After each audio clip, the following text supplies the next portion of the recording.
Baik, baik. Terima kasih atas kesempatan yang telah diberikan kepada kelompok dua. Selamat pagi, Bapak dosen dan teman-teman. Di sini kami izin mempresentasikan materi kami yang berjudul Asuransi Sosial. Adapun anggota kelompok, yakni saya Putra Hayu Pratnya Wulandari dengan NIM 145 dan teman saya. Perkenalkan, nama saya Niputu Chandra Purnama Asih dengan NIM akhir 125. Baik, adapun topik kami ada empat, yakni sistem jaminan sosial. Yang kedua, jaminan sosial, asuransi swasta, dan kegagalan pasar. Yang ketiga, apakah perlu melakukan reformasi terhadap jaminan sosial? Lalu yang terakhir, yakni reformasi jaminan sosial. Baik, materi pertama akan dibawakan oleh saya sendiri. Em, sistem sistem jaminan sosial itu OSD dibiayai melalui pajak penggajian yang dibayar bersama oleh pekerja dan pemberi kerja dengan tarif dan batas pendapatan yang terus meningkat sejak tahun 1937. Meskipun secara hukum pajak dibagi dua, para ekonom ini menilai beban ekonominya tetap ditanggung individu. Sistem jaminan sosial Amerika Serikat menggunakan model modified pay as you go yang dimana pajak pekerja saat ini membiayai pensiunan sekarang dengan keseimbangan jangka panjang melalui trust fund. Berbeda dari sistem pensiun swasta yang fully funded dan juga manfaatnya sebanding dengan kontribusi, Social Security ini juga berfungsi sebagai program redistribusi, yakni individu berpenghasilan rendah, keluarga dengan satu pencari nafkah, serta perempuan memperoleh manfaat relatif lebih besar. Baik, adapun materi yang kedua yakni jaminan sosial, asuransi swasta, dan kegagalan pasar. Yang pertama, biaya transaksi yang tinggi, di mana individu itu dapat membeli anuitas swasta untuk menerima pembayaran tetap saat pensiun, tetapi tingkat pengembaliannya umumnya lebih rendah karena biaya administrasi yang tinggi. Biaya ini jauh lebih besar dibanding Social Security yang mencapai sekitar 6% akibat komisi penjualan dan operasional perusahaan. Asuransi juga melakukan claim skimming yang di mana untuk mencari peserta berisiko rendah yang membutuhkan biaya besar. Selain itu, mereka menghabiskan banyak dana untuk pemasaran yang menargetkan individu yang kurang memahami risiko sehingga bersedia membayar premi yang terlalu mahal. Baik, yang kedua yakni risiko mitigasi, yang di mana asuransi itu bertujuan mengurangi risiko. Tetapi para swasta itu gagal melindungi risiko penting seperti ketidakpastian biaya hidup di masa depan. Pergeseran dan program pensiun defined benefit ke defined contribution membuat pendapatan pensiun itu bergantung sepenuhnya pada hasil investasi individu. Krisis ZU 8 ini menunjukkan kerentanan ini ketika investor saham mengalami kerugian besar dan pemilik obligasi pemerintah mendapat hasil yang sangat rendah. Akibatnya, banyak orang kini hanya mengandalkan Social Security sebagai satu-satunya sumber keamanan di masa tua. Selanjutnya yakni ada kurangnya indeksasi, yakni ketidakmampuan pasar swasta dalam menjamin risiko sosial. Perbedaan utama antara asuransi swasta dan Social Security ini adalah bahwa manfaat Social Security diindeks terhadap inflasi, sementara anuitas swasta tidak mampu memberikan perlindungan inflasi yang andal.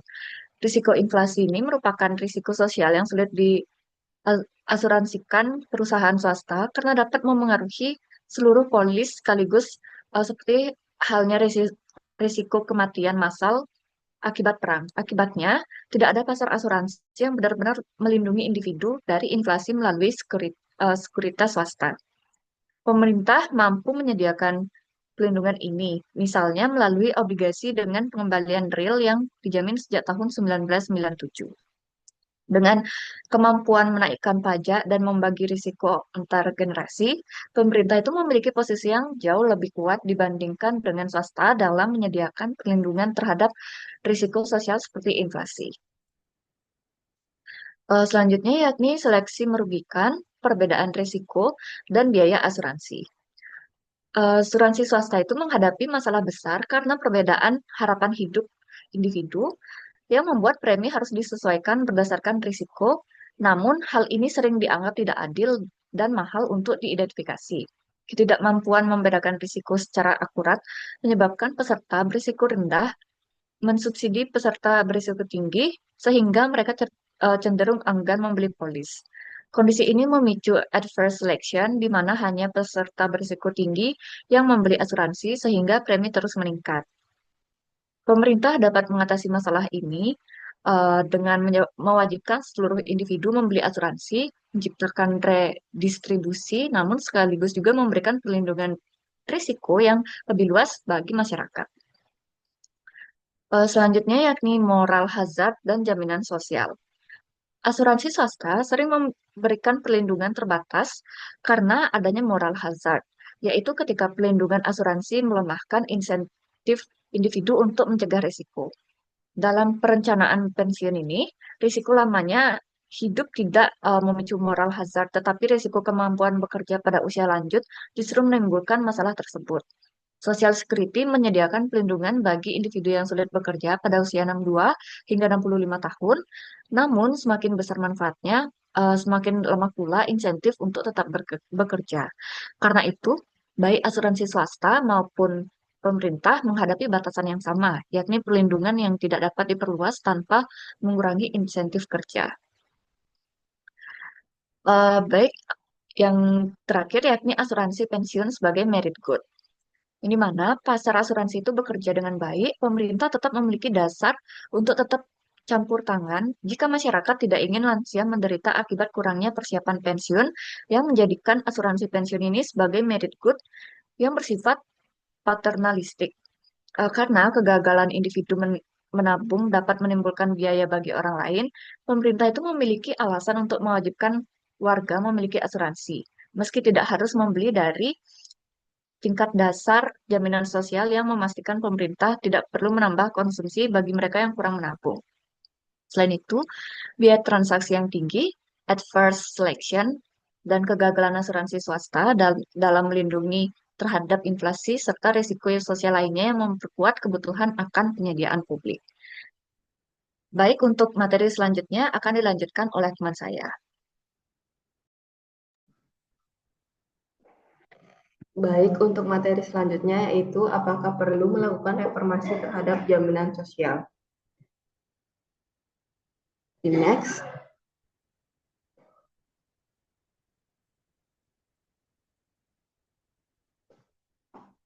Jaminan sosial ini memiliki beberapa fungsi yang berjalan sekaligus. Program ini bertindak sebagai rencana tabungan wajib yang memastikan setiap individu menyisihkan dana agar tidak menjadi beban publik pada saat tua. Jaminan sosial juga berfungsi sebagai program anuitas yang disesuaikan inflasi dan berbasis kontribusi yang sama. Sehingga setiap orang yang membayar iuran dengan jumlah sama akan menerima manfaat yang sama, terlepas dari kondisi kesehatan maupun usia harapan hidup. Selain itu, jaminan sosial memiliki unsur distribusi pendapatan dari kelompok tertentu kepada kelompok lain. Namun, pengkritik menilai keberagaman fungsi tersebut menimbulkan kurangnya transparansi. Publik berhak mengetahui penggunaan iuran, tetapi persepsi sering bercampur antara mitos dan kenyataan. Banyak lansia menolak pengurangan manfaat karena merasa lelah atau membayar penuh, padahal nilai manfaat sering jauh lebih besar daripada kontribusi. Reformasi menjadi sulit karena program memiliki peran berlapis dan terkait kegagalan pasar. Jika hanya sebagai tabungan wajib, seharusnya tidak perlu dikelola pemerintah. Sebelum membahas reformasi, perlu dipahami alasan jaminan sosial dianggap perlu diperbaiki. Walaupun demikian, jaminan sosial merupakan program yang berhasil menurunkan kemiskinan lansia dan meningkatkan kemandirian mereka. Adapun terdapat 5 keluhan utama terhadap jaminan sosial ini. Yang pertama, kontribusi pada krisis fiskal jangka panjang. Kedua, menurunkan tingkat tabungan nasional. Yang ketiga, mengurangi semangat kerja usia lanjut. Yang keempat, tingkat pengembalian lebih rendah dari investasi pribadi. Kelima, ketidakadilan dalam desain program. Dan yang terakhir, administrasi jaminan sosial dinilai efisien dan memiliki biaya rendah. Di next. Selanjutnya, sifat krisis fiskal jaminan sosial. Masalah fiskal utama jaminan sosial dalam sistem pay as you go yang telah dimodifikasi bergantung pada rasio jumlah pekerja terhadap jumlah pensiun. Pada tahun 1950, perbandingan pekerja dan pensiunan adalah 16:1. Kini angka tersebut turun menjadi kurang dari 3:1 dan dalam 25 tahun ke depan diperkirakan menurun lagi menjadi 2:1. Adapun tiga penyebabnya, yang pertama, usia pensiun semakin dini, sehingga periode menerima manfaat semakin panjang. Yang kedua, harapan hidup meningkat, sehingga jumlah penerimaan manfaat semakin besar. Yang ketiga, pertumbuhan penduduk melambat, sehingga jumlah pekerja baru tidak cukup menggantikan pekerjaan pensiun. Partisipan angkatan kerja perempuan sempat menahan tren, namun perubahan jangka panjang tetap mendominasi. Penurunan produktivitas sejak 1973 membuat pendapatan pekerja tidak meningkat cukup cepat untuk menopang program. Dibanding Medicare dan Medicaid yang bebannya meningkat tajam, masalah jaminan sosial relatif lebih kecil. Perbaikan dapat dilakukan melalui kenaikan iuran sekitar 3% atau kenaikan bertahap usia pensiun. Meskipun efektivitas tetap bergantung pada faktor sulit diprediksi seperti imigrasi. Jadi next. Selanjutnya, dampak terhadap tabungan. Karena jaminan sosial menyediakan pendapatan pada masa pensiun, sebagai individu mengurangi tabungan pribadinya. Hal ini menimbulkan kekhawatiran bahwa jaminan sosial menurunkan tingkat tabungan nasional. Terdapat perdebatan, sebagian ekonom menilai penurunan besar, sementara lainnya menilai efeknya kecil atau bahkan memicu kesadaran menambah dana pensiun. Dalam perekonomian terbuka, rendahnya tabungan tidak otomatis menurunkan investasi karena dapat dibiayai dari luar negeri. Namun, bukti tetap menunjukkan adanya pengaruh terhadap investasi domestik. Salah satu reformasi yang diyakini dapat meningkatkan tabungan nasional adalah pendanaan penuh, di mana tiap generasi menabung untuk manfaatnya sendiri. Reformasi lain yang diperdebatkan adalah privatisasi yang dibahas lebih lanjut pada bagian berikutnya. Next. Dampak terhadap penawaran tenaga kerja. Sebagian analisis menilai jaminan sosial mendorong individu pensiun lebih awal. Bukti menunjukkan bahwa penurunan partisipasi angkatan kerja usia 65 tahun ke atas terjadi pada periode yang sama ketika manfaat jaminan sosial meningkat secara pesat. Program pemerintah termasuk jaminan sosial menciptakan efek pendapatan dan efek substitusi. Penerimaan manfaat meningkatkan pendapatan sehingga sebagian individu memiliki lebih banyak waktu luang. Di sisi lain, perubahan nilai kontribusi dan manfaat mempengaruhi imbal hasil dari bekerja. Reformasi tahun 1983 memperbaiki beberapa distorsi ini, dan beberapa ketentuan baru bahkan memberikan insentif bagi pekerja lanjut usia untuk tetap bekerja lebih lama. Terutama karena manfaat dihitung berdasarkan 35 tahun pendapatan tertinggi. Namun bagi kelompok lansia tertentu, terutama yang mendapatkan penalti atas pendapatan kerja tambahan, jaminan sosial dapat menciptakan disinsentif kuat untuk bekerja. Next. Tingkat imbal hasil atau rate of return. Keluhan bahwa jaminan sosial memberikan imbas hasil rendah sering muncul setelah reformasi 1983. Namun perbandingan yang tepat adalah dengan instrumen berisiko sangat rendah seperti obligasi pemerintah yang disesuaikan inflasi. Dibanding instrumen tersebut, imbal hasil jaminan sosial sebanding bahkan sedikit lebih tinggi. Imbal hasil yang lebih rendah dibanding saham bukan masalah karena saham membawa risiko besar. Sementara jaminan sosial bertujuan memberi keamanan. Sistem PSU Go secara alami menghasilkan imbal hasil jangka panjang lebih rendah dibanding modal produktif, bahkan akibat pengelolaan buruk tetapi karakter sistem itu sendiri. Next. Ketidakadilan dalam sistem. Sebagian individu menerima manfaat lebih sedikit atau lebih banyak dibanding kontribusinya, tergantung usia dan kondisi keluarga. Mereka yang meninggal sebelum pensiun menerima sangat sedikit, sementara yang hidup panjang menerima lebih banyak. Selain itu, terdapat perbedaan manfaat antara individu menikah dan lajang, meskipun kontribusinya sama. Dan hal ini dianggap tidak adil oleh sebagian pihak. Karena jaminan sosial mengandung unsur redistribusi, Ada kelompok menerima manfaat besar dan kelompok lain yang menerima relatif sedikit. Namun banyak pihak juga tetap menilai redistribusi tersebut adil selama penerimaannya dianggap kelompok layak mendapatkan dukungan. Next. Selanjutnya, materi mengenai reformasi jaminan sosial. Terdapat dua kelompok besar usulan reformasi terhadap jaminan sosial. Kelompok pertama berisi reformasi terbatas yang bertujuan mencapai keseimbangan fiskal dengan menyesuaikan kecil pada pengeluaran dan pemasukan tanpa mengubah struktur dasar program. Selanjutnya, kelompok kedua berisi informasi struktural besar, termasuk gagasan privatisasi sistem secara menyeluruh. Nah, untuk yang pertama, mengurangi pengeluaran. Sejumlah pendekatan diusulkan untuk menekankan pengeluaran tanpa harus menurunkan efektivitas program secara keseluruhan. Yang pertama, penyesuaian formula manfaat. Manfaat dihitung dari 35 tahun pendapatan tertinggi, pekerja bekerja lebih lama tetapi tidak menambah pendapatan di 35 tahun terasa tidak mendapat tambahan manfaat. Penyesuaian formula dapat menjaga intensif bekerja, meningkatkan efisiensi, dan memperbaiki keadilan antar peserta. Yang kedua, penyesuaian usia pensiun normal. Reformasi 1983 menaikkan usia pensiun ke 67 pada 2022. Usulan baru mendorong kenaikan ke 68 tahun karena meningkatnya kesehatan dan usia harapan hidup. Namun tidak semua lansia mampu bekerja lebih lama. Kenaikan usia pensiun dapat menurunkan manfaat lebih dari 10% bagi pekerja yang berhenti lebih awal, sehingga perlu penyesuaian di program lain seperti disabilitas. Yang ketiga, penyesuaian indeks biaya hidup atau CPI. Manfaat disesuaikan inflasi melalui CPI. Komisi Boskin menyatakan CPI terlalu tinggi 1,1% per tahun. Koreksi setengah persen saja dapat mengurangi defisit jangka panjang. Ada kekhawatiran CPI kurang mencerminkan biaya hidup lansia.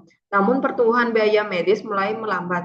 Jika CPI disesuaikan program lain seperti bantuan disabilitas, juga perlu disesuaikan agar manfaat tetap selaras kebutuhannya. Yang keempat, penerapan mistensting. Jaminan sosial melakukan redistribusi berdasarkan riwayat upah, bukan total kekayaan. Individu kaya karena warisan tetapi berpenghasilan rendah tetap mendapat manfaat besar. Means testing dapat meningkatkan keadilan dan menurunkan pengeluaran. Namun penolakan muncul karena hal ini dapat memperjelas program sebagai kesejahteraan, bukan program pensiun berbasis iuran, sehingga dikhawatirkan mengurangi dukungan publik. Bisa di next. Selanjutnya, meningkatkan pendapatan. Usulan utama peningkatan pendapatan adalah mengenakan pajak pada manfaat jaminan sosial, terutama bagi penerima berpendapatan lebih tinggi. Prinsip dasar pajak adalah kesesuaian dengan kemampuan membayar, sehingga penyetaraan perlakuan pajak atas berbagai sumber pendapatan dinilai lebih adil. Saat ini, hingga 85% manfaat dikenakan pajak untuk kelompok pendapatan tinggi. Penyetaraan perlakuan pajak atas manfaat jaminan sosial dengan bentuk tabungan pensiun lain dapat sekaligus meningkatkan pendapatan pemerintah. Next. Selanjutnya, reformasi struktural. Selain langkah-langkah terbatas, terdapat dua usulan perubahan struktural besar. Yang pertama, investasi dana amanah ke dalam saham.